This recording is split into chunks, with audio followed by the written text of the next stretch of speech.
Last lectures में हमने contract के डेफिनेशंस एंड मीनिंग्स को समझा। आज का हमारा लेक्चर स्टार्ट होगा all contracts are agreements but all agreement are not contract. जैसा कि मैंने लास्ट लेक्चर्स में भी बताया था कि सारे के सारे कॉन्ट्रैक्ट एग्रीमेंट होते हैं, लेकिन हर एग्रीमेंट कॉन्ट्रैक्ट हो यह जरूरी नहीं होता।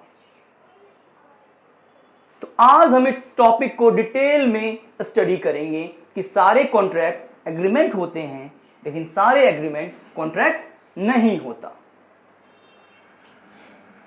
कॉन्ट्रैक्ट डिफाइंड है सेक्शन 2 क्लॉज एच में, जो हमने लास्ट लेक्चर में भी आपको बताया था कि ऐसे एग्रीमेंट जो कि इनफोर्सेबल बाय लॉ होता है उसे हम कॉन्ट्रैक्ट बोलते हैं। अगर कोई कॉन्ट्रैक्ट लॉ के द्वारा इन्फोर्स होता है, आई मीन टू से अगर कोई एग्रीमेंट लॉ के द्वारा इन्फोर्स होता है तो उन एग्रीमेंट्स को कॉन्ट्रैक्ट बोला जाता है।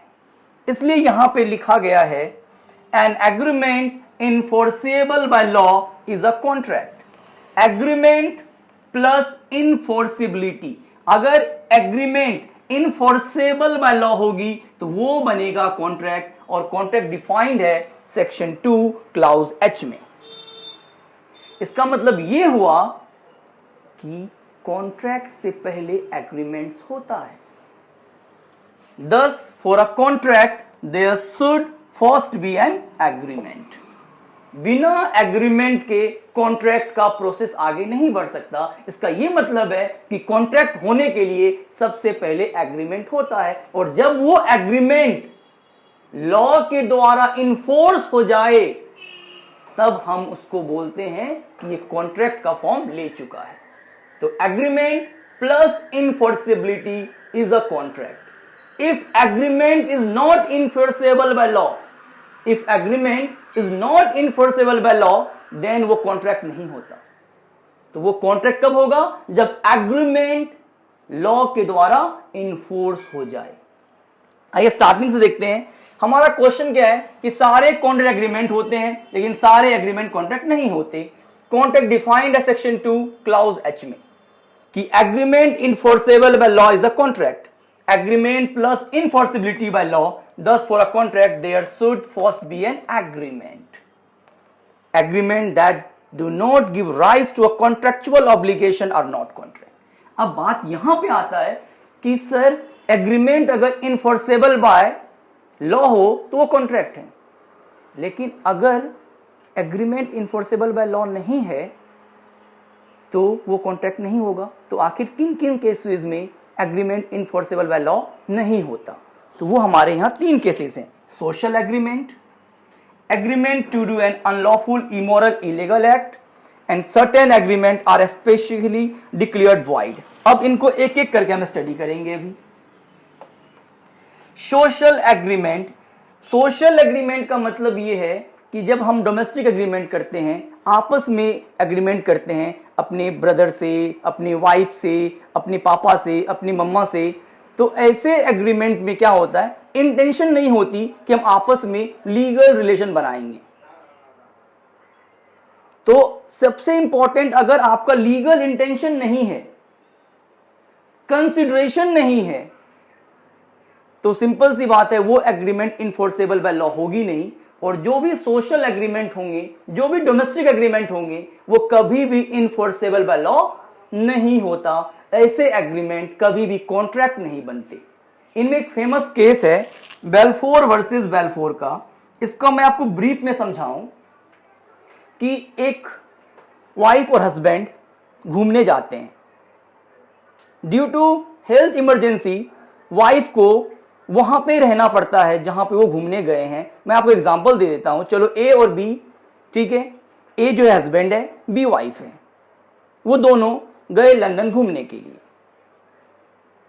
तो ड्यू टू हेल्थ इमरजेंसी क्या हुआ, बी को लंदन में ही डॉक्टर के एडवाइस पे रहना पड़ा। तो हस्बैंड ने प्रॉमिस करा अपनी वाइफ से कि मैं तुम्हें हर मंथ ना इतने certain amount 10,000 rupees per month पे करूंगा। और हस्बैंड अपने काम पे वापस आ गया। अब क्या हुआ कि कुछ महीनों तक तो हस्बैंड ने उस प्रॉमिस को निभाया, एंड आफ्टर 2 और 3 मंथ के बाद उसने पर मंथ का जो उसको बोला गया था कि मैं आपको 10,000 रुपीज दूंगा आपके मेंटेनेंस के लिए, जब तक कि आप वापस नहीं आते, उसने देना बंद कर दिया। तो वाइफ ने क्या करा, हस्बैंड पे केस फाइल कर दिया।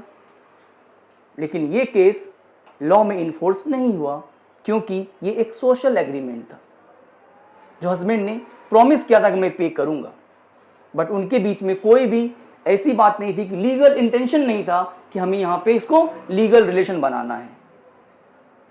तो ऐसे एग्रीमेंट कभी भी कॉन्ट्रैक्ट नहीं होते। एक बात तो आपको समझ में आया कि सारे एग्रीमेंट कॉन्ट्रैक्ट नहीं होते, उसमें से मैंने आपको एक पहलू समझाया। दूसरा, agreement to do an unlawful, immoral और इलीगल एक्ट। अब कोई भी देश का कानून ऐसे कॉन्ट्रैक्ट को कभी बढ़ावा नहीं देगा जो कि इमोरल हो, इलीगल हो। जैसे कि आप किसी के साथ किसी को किडनैप करने की बात कर लो, किसी के मर्डर करने की बात कर लो, ऐसे कोई एग्रीमेंट तो बना सकते हो, लेकिन वो कभी भी कॉन्ट्रैक्ट का फॉर्म नहीं लेगा, क्योंकि ऐसी चीज को देश का कोई भी कानून इन्फोर्सेबल नहीं करता। तो ऐसे भी एग्रीमेंट कभी भी कॉन्ट्रैक्ट का फॉर्म नहीं ले सकता। Certain agreement are specifically declared void. अब ये वेजिंग एग्रीमेंट है, रिस्ट्रेंट ऑफ ट्रेड है, agreement to do an impossible act है। तो मैं आपको बताऊं, wagering agreement, restraint of trade, and ये आपको डिटेल में पढ़ाऊंगा। तो सबसे पहले आप किसी को भी एक लीगल ट्रेड करने से, लीगल बिजनेस करने से रोक नहीं सकते। आप ये एग्रीमेंट तो कर लोगे, चलो ठीक है, ये जो इसकी डेथ हो गई है ना, चलो इसमें मैं, आप मुझे 10 लाख रुपए दो, मैं इसमें जान फूंक दूंगा। तो ये चीजें हो ही नहीं सकती, ये इम्पॉसिबल है करना।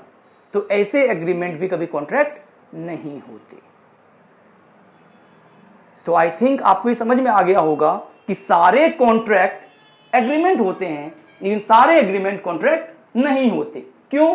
अब सारे कॉन्ट्रैक्ट एग्रीमेंट क्यों होते हैं? क्योंकि सबसे पहले कॉन्ट्रैक्ट बनने के लिए एग्रीमेंट होना होता है, और अगर वो एग्रीमेंट कॉन्ट्रैक्ट बन चुका है, इसका मतलब सारे कॉन्ट्रैक्ट एग्रीमेंट हो गए। लेकिन ये जो केसेस के एग्रीमेंट हैं, ये कभी भी आपका कॉन्ट्रैक्ट का फॉर्म नहीं ले सकता। इसका यही मतलब हुआ कि सारे एग्रीमेंट कभी कॉन्ट्रैक्ट नहीं होते। क्लियर? और इसको डिटेल में समझेंगे तो हमारा नेक्स्ट टॉपिक है कि एक वैलिड कॉन्ट्रैक्ट होने के लिए क्या क्या चीजें रिक्वायर्ड होती हैं। तो वैलिड कॉन्ट्रैक्ट के बारे में जहां पे हम पढ़ेंगे वो सेक्शन 10 है। तो वैलिड कॉन्ट्रैक्ट लिए क्या क्या चीजें चाहिए, क्या क्या एसेंशियल्स बातें हैं, वो हमने सेक्शन 10 में पढ़ना है। सबसे पहला, अगर हम बात करें अपने लास्ट लेक्चर्स की, तो उसमें क्या था कि contract starts with offer, and then आप जब ऑफर करते हो तो वो एक्सेप्टेंस का फॉर्म लेता है। अगर मैं किसी को ऑफर कर रहा हूं, वो सामने से अगर एक्सेप्ट नहीं करता, जब तक उसकी मुझे असेंट नहीं मिलेगा, तब तक हम फर्दर प्रोसेस नहीं करेंगे। इसका यह मतलब है कि वैलिड कॉन्ट्रैक्ट होने के लिए there must be an offer and there must be an acceptance. और ये ऑफर कैसा होना चाहिए? लॉफुल होना चाहिए, इलीगल नहीं होना चाहिए, अनलॉफुल नहीं होना चाहिए, इमोरल नहीं होना चाहिए, लॉफुल होना चाहिए। There must be a lawful offer and acceptance.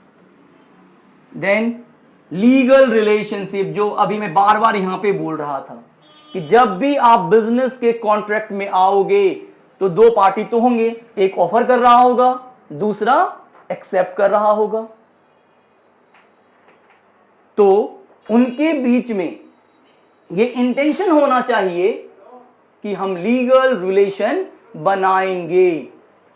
There must be an intention to create a legal relationship between the parties, तब तो ये वैलिड कॉन्ट्रैक्ट माना जाएगा। और वैलिड कॉन्ट्रैक्ट होने के लिए दूसरा जो मोस्ट इंपॉर्टेंट पॉइंट है वो है लीगल रिलेशनशिप।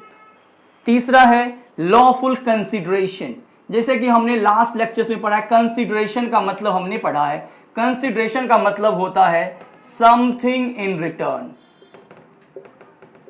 अगर आप ऑफर कर रहे हो, सामने वाला एक्सेप्टेंस कर रहा है, तो उसके बाद आपस में कोई चीज एक्सचेंज होना चाहिए। जैसे मैं बोलूं कि ये मार्कर लोगे मुझसे 10 रुपीज में, तो मैं ये मार्कर दूंगा सामने वाले को और सामने वाला मुझे 10 रुपीज देगा अगर वो इस बात को एक्सेप्ट करेगा। तो there must be a lawful consideration something in return. जब कॉन्ट्रैक्ट होगी तो समथिंग इन रिटर्न होना चाहिए, चाहे वो कैशेज में हो, चाहे बैंक से करो, चाहे आप कैश इन काइंड में करो।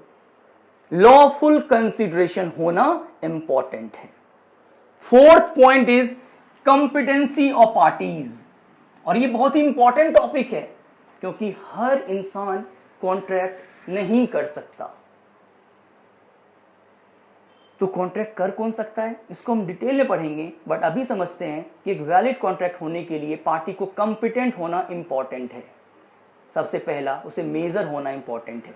पर्सन को 18+ होना इंपॉर्टेंट है, तभी वो कॉन्ट्रैक्ट फ्रेम कर सकता है। एक माइनर कभी कॉन्ट्रैक्ट नहीं कर सकता। इसके बारे में हम डिटेल में पढ़ेंगे सेक्शन 11 में, लेकिन मैं भी आपको बताऊं कि कॉम्पिटेंट और पार्टी का मतलब है कि उसे मेजर होना होगा। दूसरा, जिस बंदे के साथ, जिस भी पर्सन के साथ आप कॉन्ट्रैक्ट कर रहे हो वो साउंड माइंड होना चाहिए, अनसाउंड माइंड नहीं होना चाहिए। मींस कैपेबल होना चाहिए हर बात को समझने के लिए कि जो वो कर रहा है वो सही या गलत, कि उसको पहचान होनी चाहिए, साउंड माइंड होना चाहिए। And last one is not disqualified by court. अगर किसी को कोर्ट ने कहा है कि ये बंदा एंटर नहीं कर सकता तो मतलब नहीं कर सकता। तो कॉम्पिटेंट होना इंपॉर्टेंट है for a valid contract. Party must be a major, must be of sound mind and not disqualified by court of law. Next one is mutual and free consent. जब आप कॉन्ट्रैक्ट करते हो तो mutual and free consent होना चाहिए। Same thing same sense में होना चाहिए।